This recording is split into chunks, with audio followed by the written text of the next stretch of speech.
దేశవ్యాప్తంగా ఒకటే చర్చ సార్ ఎస్ఐఆర్. అయితే ఈ ఎస్ఐఆర్ నమోదులో కొన్ని ఓట్లు గల్లంతవుతున్నాయి. కావాలని ఉద్దేశపూర్వకంగానే కొంతమంది అధికార పార్టీకి ఒత్తాసు పలుకుతున్నారని విమర్శలు, రాజకీయ విమర్శలు మనం పెద్ద ఎత్తున చూస్తాం.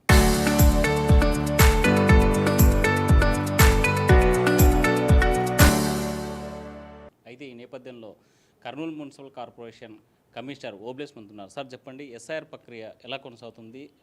ప్రస్తుతం కర్నూలులో పరిస్థితి ఏంటి? అందరికి నమస్కారం. మనకి ఏదైతే స్పెషల్ ఇంటెన్సివ్ రివిజన్ ఎస్ఐఆర్ ప్రక్రియ ఉందో దానికి సంబంధించి నేను 137 కర్నూలు అసెంబ్లీ కాన్స్టిట్యున్సీకి ఎలక్ట్రల్ రిజిస్ట్రేషన్ ఆఫీసర్. మేము ఈ ప్రక్రియకు సంబంధించి ఎలక్షన్ కమిషన్ ఇచ్చినటువంటి ఆదేశాలు, గైడ్లైన్స్ ఏవైతే ఉన్నాయో వాటి ప్రకారంగా ఎప్పటికప్పుడు district election authority, district election officer, జిల్లా కలెక్టర్ గారి ఆదేశాల మేరకు కర్నూలు అసెంబ్లీ కాన్స్టిట్యున్సీకి సంబంధించి అన్ని రాజకీయ పార్టీలు సహకారంతో ఎవరైతే AEROs, additional AEROs, supervisors, BLOs వీళ్ళందరి సహకారంతో మనము గత నెల 15వ తారీఖు నుండి కూడా ఈ ఎస్ఐఆర్ ప్రక్రియకి సంబంధించినటువంటి ఎన్యూమరేషన్ ఫామ్స్ని హౌస్ టు హౌస్ బిఎల్ఓలు విజిట్ చేసి ఈ యొక్క ఎన్యూమరేషన్ ఫామ్స్ని ఆల్మోస్ట్ పంపిణీ చేయడం జరిగింది. ఇందులో మనకి ఇప్పటివరకు చూస్తే 60%, ఈరోజు మార్నింగ్ వరకు చూస్తే 60% ఫామ్స్ ఆల్రెడీ ఓటర్స్ తిరిగి మళ్ళీ మనకి ఫిల్ చేసి బిఎల్ఓస్కి ఇచ్చారు. వాటిని డిజిటైజ్ చేయడం జరిగింది. ఇది ప్రతిరోజు కూడా మేము దాదాపు 4.5 to 5% ఈ యొక్క ఫామ్స్ని కలెక్ట్ చేయడం, డిజిటైజ్ చేయడం అనేటువంటిది ప్రోగ్రెస్ జరుగుతూ ఉంది.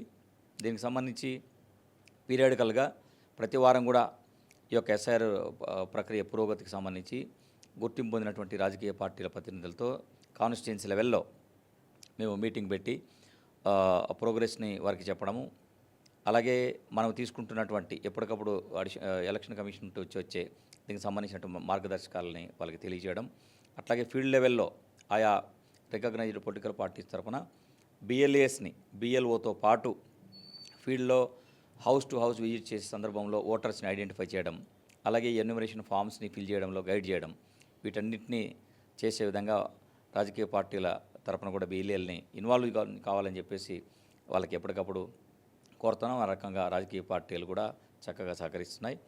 దీనికి సంబంధించి మనది ఫుల్లీ అర్బనైజ్డ్ కాన్స్టిట్యున్సీ కాబట్టి సహజంగానే ఇక్కడ నుండి మైగ్రేట్ అయ్యేవాళ్ళు, అంటే ఒకప్పుడు ఇక్కడ పనిచేసి ట్రాన్స్ఫర్ అయిపోయినటువంటి వాళ్ళు, రిటైర్ అయిపోయిన వాళ్ళు, వేరే ఎక్కడో సొంత ఊళ్ళకి వెళ్ళి సెటిల్ అయినటువంటి వాళ్ళు, ఇటువంటి వాళ్ళు సహజంగా ఎక్కువ ఉంటారు. కాబట్టి మనకు గత చాలా సంవత్సరాలుగా కూడా ఈ చనిపోయినటువంటి వాళ్ళు కానీ, లేకుంటే షిఫ్ట్ అయిపోయినటువంటి వాళ్ళు కానీ, ఇవన్నీ అంటే ఓటర్ లిస్ట్ నుండి తొలగించకపోవడం కారణంగా ఆ ప్యూరిఫికేషన్ అనేది కొద్దిగా మిగతా రూరల్ కాన్స్టిట్యున్సీస్తో కంపేర్ చేస్తే ఇక్కడ కొద్దిగా ప్యూరిఫికేషన్ ఇప్పటివరకు తక్కువగా ఉంటుంది. అందువల్ల అటువంటి వాళ్ళందరూ కూడా మనకి తిరిగి ఫామ్ వెనక్కి ఇచ్చే పరిస్థితి ఉండదు. అయినప్పటికీ కూడా ఈరోజు ఓటర్ లిస్టులో ఉన్నటువంటి వాళ్ళందరికీ కూడా హౌస్ టు హౌస్ విజిట్ చేయడం, 1కి 3 సార్లు ఆ ఇళ్ళ దగ్గరికి వెళ్ళి ప్రయత్నించడము, గివెన్ అడ్రస్లో పక్కింటి వాళ్ళని అడగడము, వాళ్ళ రిలేటివ్స్ని అడగడము, వాళ్ళ ఫోన్ నెంబర్లు దొరికితే వాళ్ళకి ఫోన్ చేసి వాట్సాప్లో ఎన్యూమరేషన్ ఫామ్ పంపించడము, తిరిగి వాటిని ఫిల్ చేసి వాట్సాప్లో తెప్పించుకోవడం, ఈ రకంగా అన్నీ కూడా చర్యలు తీసుకుంటున్నాం.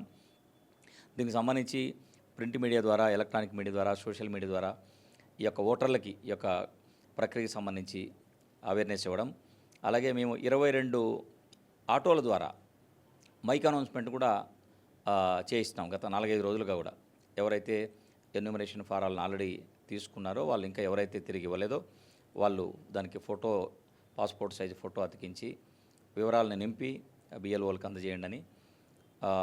దీనికి సంబంధించి వచ్చే సెకండ్ సాటర్డే, సండే రోజు అంటే 11, 12 తారీఖుల్లో ఎలక్షన్ కమిషన్ వారి ఆదేశాల మేరకు పోలింగ్ కేంద్రాల్లో, ఆయా పోలింగ్ కేంద్రాల్లో ప్రత్యేక శిబిరాలను కూడా ఏర్పాటు చేస్తున్నాం.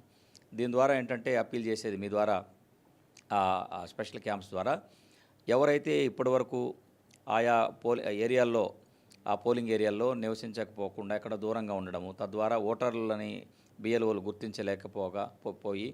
గుర్తించలేక ఎన్యూమరేషన్ ఫామ్ ఎవరికైనా అందకుంటే అటువంటి వాళ్ళు కూడా నేరుగా పాస్పోర్ట్ సైజ్ ఫోటోతో, లేకుంటే ఆధార్ కార్డు, ఇతర ఫిల్ చేయడానికి అవసరమైనటువంటి డీటెయిల్స్తో నేరుగా వారు ఎక్కడైతే 2024లో ఓటు వేశారో ఆ పోలింగ్ కేంద్రం దగ్గరికి వస్తే శనివారం, ఆదివారం మార్నింగ్ నుండి ఈవినింగ్ వరకు కూడా బూత్ లెవెల్ ఆఫీసర్ అక్కడే ఉంటారు. అక్కడికక్కడే ఫారం తీసుకోవడము, ఫిలప్ చేయడము, డిజిటైజ్ చేయడం జరుగుతుంది. అట్లాగే ఇప్పటికే ఫారాలు తీసుకున్న వాళ్ళు కూడా తిరిగి ఫిల్ చేసి బిఎల్ఓకి ఇవ్వడానికి కూడా ఆ శిబిరం దగ్గరికి వచ్చేసి ఇచ్చేయచ్చు. కాబట్టి ఈ రకంగా ఎస్ఐఆర్ ప్రక్రియకు సంబంధించి 137 కర్నూలు అసెంబ్లీ కాన్స్టిట్యున్సీలో అన్ని రాజకీయ పార్టీల ప్రతినిధులు వారి తరఫున బిఎల్ఏలు సహకారంతో, అలాగే బిఎల్ఓలు, సూపర్వైజర్సు, ఏఈఆర్ఓస్, అడిషనల్ ఏఈఆర్ఓస్ వీళ్ళందరి సహకారంతో ఎప్పటికప్పుడు ఎలక్షన్ కమిషన్ వారి ఆదేశాలు, జిల్లా ఎన్నికల అధికారి కలెక్టర్ గారి ఆదేశాల మేరకు 137 కర్నూలు కాన్స్టిట్యున్సీలో ఎస్ఐఆర్ ప్రక్రియను ముందుకు కొనసాగించడం జరుగుతుంది. అంటే ఇప్పటికీ చాలామంది అంటే సమయం చూస్తున్నారు, ఎన్విరేషన్ ఫామ్స్ అందలేదు, కానీ కావాలని దురుద్దేశంతోనే కొన్ని ఓట్లు తొలగిస్తున్నారనేటువంటి విమర్శలు వస్తూ ఉన్నాయి. దీన్ని ఎలా చూడాలి? మా దృష్టికైతే పొలిటికల్ పార్టీస్తో మేము డైలీ ఎప్పటికప్పుడు అప్డేట్ చేస్తుంటాం.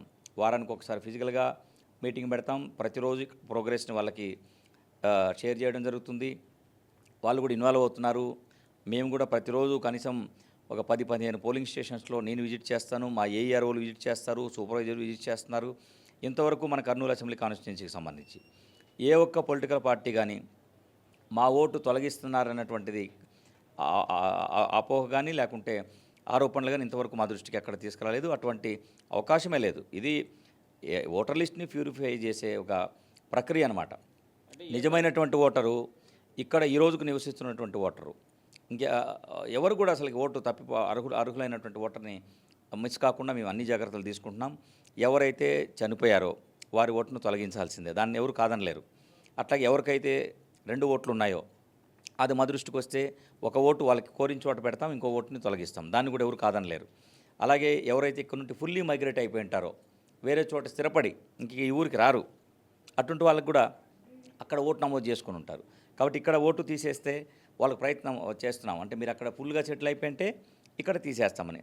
కాబట్టి ఆ రకంగా మనం చేయగలిగినటువంటి ప్రయత్నం అంతా నిజమైన ఓటర్లు ఎవ్వరు కూడా అసలుకి ఆందోళన చెందక్కర్లేదు.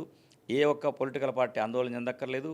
ఇది ప్రభుత్వ కార్యక్రమం కాదు, లేకుంటే ఇంకోటి కాదు. ఎలక్షన్ కమిషన్ వారు ఇచ్చినటువంటి ఆదేశాలని గైడ్లైన్స్ ప్రకారంగా అన్ని పార్టీలు సమానమే. మనకి ఏ ఒక్క పార్టీకి సంబంధించినటువంటి ఇన్ఫ్లుయెన్స్ కానీ ఇంకోటి కానీ ఇక్కడ ఉండదు. ఎలక్షన్ కమిషన్ ఏదైతే గైడ్లైన్స్ ఇచ్చిందో ఆ స్ట్రిక్ట్ గైడ్లైన్స్ ప్రకారంగానే మనం ఎస్ఐఆర్ ప్రక్రియని చెప్పడం జరుగుతుంది. ఎవరైతే మైగ్రేషన్ ఉంటారో ఓటర్ నమోదు చేసుకునే రోజుల్లో ఒక సెల్ ఫోన్ నెంబర్ ఉంటుంది. అనివార్య కారణాల వల్ల లేకపోతే ఇంకొక ఆ నెంబరు డియాక్టివేట్ అయినట్టు పరిస్థితి ఉన్నప్పుడు ఎలా కమ్యూనికేట్ చేస్తారు? అదే ఇప్పుడు మనకి అడ్రస్ ఎక్కడైతే గివెన్ అడ్రస్ ఉంటుంది ఓటర్ లిస్ట్లో మనకి ఇప్పుడు ప్రస్తుతానికి అందుబాటులో ఉన్నటువంటి అడ్రస్ ఏదైతే ఉందో అక్కడికి వెళ్తారు. అక్కడ లేరంటే ఆ పక్కింటి వాళ్ళని అడుగుతారు. ఆ బంధువులు ఎవరైనా ఉంటే వాళ్ళని ప్రయత్నం చేస్తారు. వాళ్ళు ఇచ్చినటువంటి సెల్ ఫోన్ నెంబర్ ఏదైనా ఉంటే దానికి ప్రయత్నం చేస్తారు. అట్లాగే బిఎల్ఏలు ఉంటారు. ఒకప్పుడు ఆ ఓటర్ ఉన్నటువంటి ఓటరు ఇప్పుడు ఎక్కడున్నారు వాళ్ళకి తెలిస్తే వాళ్ళకి కూడా చెప్పమని చెప్పేసి ఈ రకంగా చేయగలిగినటువంటి ప్రయత్నం అంతా చేస్తున్నారు. ఆ ఓటర్ని ట్రేస్ చేసి వారికి ఎన్యూమరేషన్ ఫామ్ అందించి తిరిగి ఫిలప్ చేసి వాటిని తీసుకుని ఆ యొక్క ఓటర్ని కొనసాగించడానికి ఇక్కడ వారు ఓటు ఇక్కడ కంటిన్యూ వాళ్ళు కావాలని చూస్తే వాళ్ళకు విల్లింగ్ ఇక్కడే కంటిన్యూ చేయాలని ఉంటే వేరే ఎక్కడో ఉన్నప్పటికీ అక్కడ ఓటు లేకుండా ఇక్కడే కంటిన్యూ చేయాలని చూస్తే వాళ్ళని చేయగలిగిన ప్రయత్నం అంతా చేసి ఆ ఓటర్ని సంప్రదించి ఆ ఓటుని కొనసాగించడానికి అవసరమైనటువంటి అన్ని రకాల చర్యలు తీసుకుంటాం. అంటే ఇప్పుడు గడువు ఉండేది మనకు 6 రోజులు మాత్రమే. ఈ గడువు ఏమన్నా పొడిగించే అవకాశం ఉందా? ప్రస్తుతానికి ఎలక్షన్ కమిషన్ నుండి అటువంటి మనకు ఆదేశాలు ఏమి రాలేదు. ఏదైతే షెడ్యూల్ ఇచ్చారో ఆ ప్రకారంగా అంటే మనకు వచ్చే 14వ తారీఖు వరకు కూడా ఈ యొక్క ఫారాలని ఎవరికైనా ఇంకా చేరకు ఉంటే అందించడం, వారి దగ్గర నుండి ఫిల్ చేసి తీసుకోవడం, డిజిటైజ్ చేయడం, ఇవన్నిటిని అట్లాగే ఎవరైతే చనిపోయారో, షిఫ్ట్ అయిపోయారో, లేకుంటే నాట్ ట్రేస్లో వీటన్నిటిని అప్డేట్ చేసుకోవడం, ఇవన్నీ కూడా మనకు 14వ తారీఖు వరకు ఉంది. వీటన్నిటినీ చేసుకున్న తర్వాత ఏదైతే 21వ తారీఖు ఉందో ఆ రోజున డ్రాఫ్ట్ని పబ్లిష్ చేయడం జరుగుతుంది. ఇప్పటికీ ఎస్ఐఆర్ ప్రక్రియలో భాగస్వామ్యం కానీ ఓటర్లకి మీరేం చెప్పదలుచు? మేము చెప్పేది ఏంటంటే ప్రజాస్వామ్యంలో బాధ్యత కలిగినటువంటి పౌరుడుగా మంచి ప్రతినిధులు ఎన్నుకోవడంలో ఎలక్షన్ ప్రక్రియలో పాల్గొనాలి. ఎలక్షన్ ప్రక్రియలో పాల్గొనాలంటే బాధ్యత కలిగినటువంటి అంటే మంచి పాలసీస్ ఉండాలి, మంచి ఎలక్టెడ్ రిప్రజెంటేటివ్స్ ఉండాలనుకుంటే సరిపోదు.